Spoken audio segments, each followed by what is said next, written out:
With her far horizons, her sweeping plains, it's not hard to see why 28% of our sunburnt country's total population live rurally.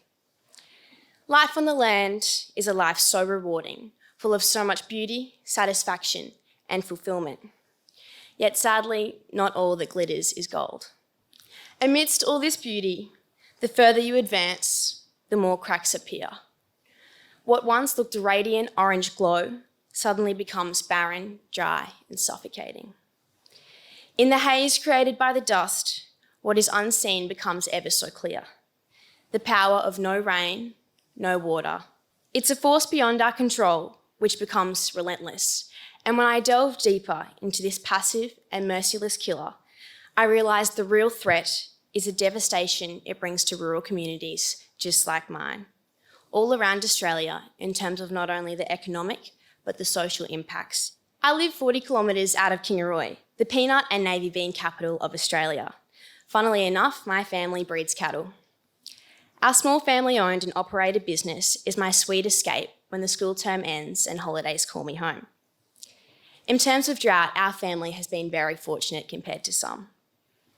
My parents both have off-farm jobs which provide our primary income. My dad is a shift worker, working 12-hour days and nights and running the property in his days off. My mum spends her every spare hour in the office when she isn't helping dad or chauffeuring my siblings around the countryside. They're hardworking, driven and loving, and we were so lucky we were blessed with them for parents. For us, a little bit of rain can really work wonders for the place. Here's some photos my mum took early 2020. There's only a month's difference between them. Evidently, a good drop of rain can send the green pigs shooting rapidly. The Rhodes grass, the bambatsi, the creeping glue, and the oats dad planted in winter grow so tall my little sister can disappear in them. The tanks fill, and with enough rain, the creeks will flow and cows will get fat. The summer of 2019 was the worst period of dry I've witnessed in my short 17 years of life. A pretty green 15-year-old at boarding school, I couldn't quite comprehend from phone calls with my parents just how bad things were getting. I was upset that we wouldn't get to go on our annual family holiday to the beach, but when I got home, I soon realised how selfish and naive this was. The paddocks were bare, the creeks and dams were bone dry, the cattle were poor and the heat and dust were relentless. Every morning of those school holidays, my brother and I were up with the sun, feeding those cattle on the stubble that was left on the sides of the roads to try and put something in their bellies and keep their calves alive. This was a pretty big culture shock for us, a new level of dry. I've grown up hearing stories of my grandfather's legendary reputation for making the best lucerne hay. But the drought had killed the lucerne. There was no hay to make that summer. Having to buy in hay to feed our horses was also so foreign to us. For us, the drought has caused poor pasture growth, as without rain, it is impossible to produce quality crops needed to feed the cattle through the dry winter. This leads to increased costs of buying more supplements to simply keep the cattle alive. We were forced to wean and sell many of our breeders that have been producing calves consistently for us for years. So we destock when prices are low to then only restock when rain finally falls and prices are high again. Obviously, this isn't great economically. Despite supplementing our cattle, the dry affects their fertility, which in turn impacts calving numbers, income, and future herd growth. The cycle goes on. So I guess you can say we face the unforeseen. Men and women losing sleep at night because of the stress of trying to manage this calamity, sometimes with no choice but to euthanize cows and hand-raise calves. There are stories everywhere of children spending their days helping their parents feed animals, pump water, instead of climbing trees, building cubby houses, mucking around with their mates. It's not just beef producers who are affected by drought. It curses every form of agriculture. That reputation of Kingaroy as the peanut capital is under serious threat. Reliant on seasonal summer rain, many peanut crops have failed, with the South Burnett only accounting for 20% of Australia's supply this season. So when the sky is empty and our bores are running dry, when heaven doesn't give it, when Earth's got nothing left. Seeing the cattle literally starve to death. Seeing thousands of dollars of seed just go to waste when there's no rain to follow up with germination. Seeing dams evaporate to a cracked earth. It's distressing to simply sit back without the resources or income to do anything. Now, people from the bush are the strongest, toughest, most resilient and persistent people of this earth. They work day in, day out, but it takes its toll. Often too exhausted to sleep or even to cry, to create the tears that moisten the earth. Over time, of course, the stresses caused by drought accumulate, and the blatantly obvious yet unseen truth is that our farmers are not immune to mental health issues.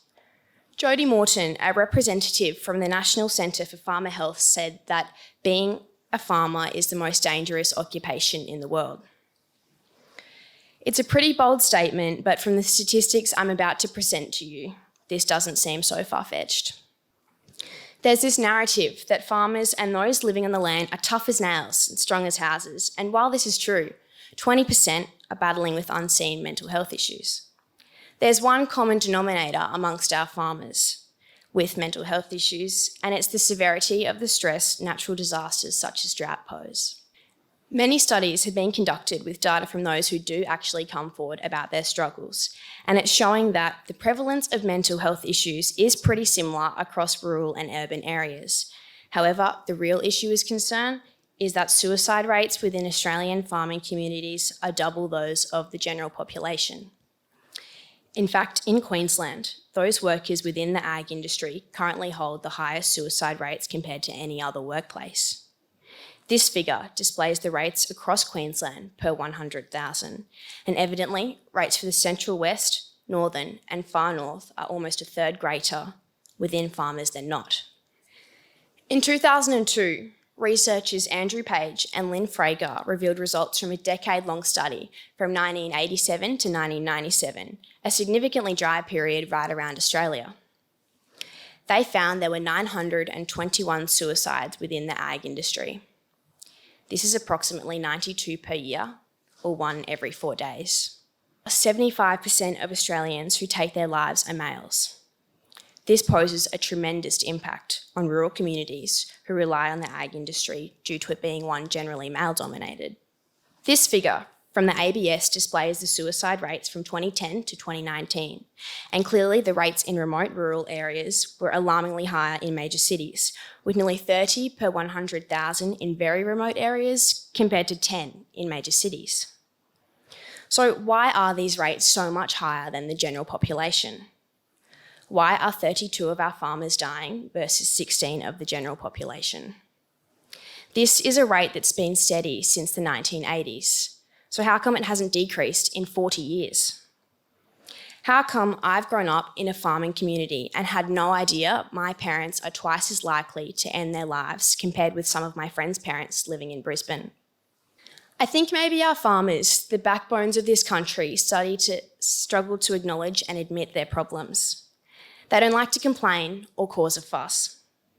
In major cities, 668 people per 1,000 have spoken to their GP about mental health issues, whereas in rural and remote areas, it's only 241. She'll be right, they say. But what if she isn't? According to The Conversation, on a preliminary investigation into farmer suicides in Queensland, around 40% had accessed some type of professional mental health help prior to death. The author of this paper goes on to explain that it's possible the mental health services provided in rural areas may not be adequate and a good match for all farmers. For example, a gentleman in his 60s might not really feel comfortable talking to a 20-year-old mental health nurse who has just moved to the area. To explain the inadequacies in the care provided to rural areas, for every $1 spent per capita on mental health services in major cities, just 10 cents is spent in very remote areas. Mental health is something we are all affected by in one way or another. I've seen how crushing these illnesses are within my community, but suicide does not have to be the last resort.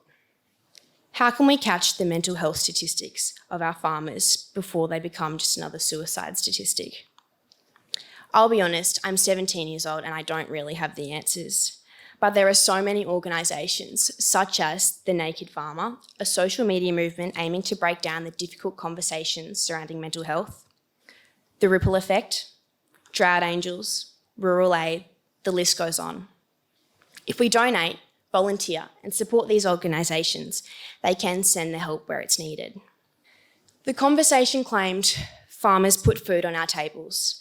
I hope researchers can start putting some facts about mental health on the table. Well, I say we've got the facts. We've had them for about 40 years. What we need on the table for our farmers is funding to relieve some of the stresses of the drought, as well as more competent health services. I was oblivious to the struggles going on in rural Australia, the drought and the unseen mental illness it brings with it. I started this presentation with words ingrained in every single Australian English student. Dorothy McKellar writes about the beauty to be found within our country, and our farmers and rural communities are the heart and soul of it. However, she also addresses the terror of this wide brown land. In modern Australia, the terror is the high rates of suicide that are tearing at our heartland, with impacts far more long-lasting than any drought, fire or flood. So today, as we leave this space and hustle back into the busyness of urban lifestyles, the sounds of irritated city drivers, the weekend rush, I challenge us all to stop and think about how our actions, our words, our conversations can spark awareness and work for good. Let's take control of this narrative so that some of our most vulnerable Australians can continue to plough the thirsty paddocks and see the splendour that our earth holds. Thank you for listening.